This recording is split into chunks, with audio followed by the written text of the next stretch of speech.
আমরা রাখতে চাই না, ঠিক আছে ভাই, আমরা একটু মেডিকেলে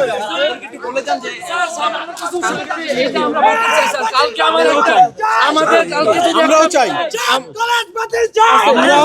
স্যার আজকে 25 জন আহত হয়েছে, কালকে যদি একটা ধাবি শিক্ষার্থী মারা যায় এই ড্রাইভার কি আপনারা নিবেন? আমরা ইতিমধ্যে চিঠি দিয়ে জানিয়ে দিয়েছি এদের জন্য, এদেরকে আমরা আমাদের সাথে রাখতে চাই না। আমরাও চাই না। আমরা এরা অনেক আগেই চিঠি দিয়ে জানিয়ে দিয়েছি, ঠিক আছে, এবং আমরা বলে দিয়েছি এই সেশন থেকে আমরা আর এদের ভর্তি করতে চাই না, এটা আমরা জানিয়ে দিয়েছি।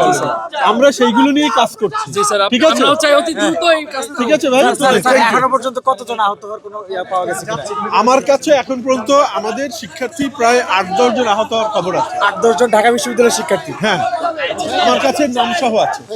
এখনো পর্যন্ত 8-10 জন এনলিস্টেড। ওকে ভাই, আমি একটু দেখে আসি।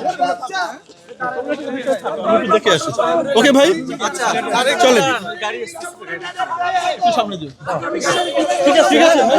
ঢাকা বিশ্ববিদ্যালয়ের প্রক্টর তিনি কথা বলছিলেন, তিনি বলছিলেন যে এখনও পর্যন্ত তার কাছে যেই তথ্য রয়েছে 8 থেকে 10 জনের মতো আহত হয়েছেন ঢাকা বিশ্ববিদ্যালয়ের শিক্ষার্থী, সেই বিষয়টি তিনি বলছিলেন।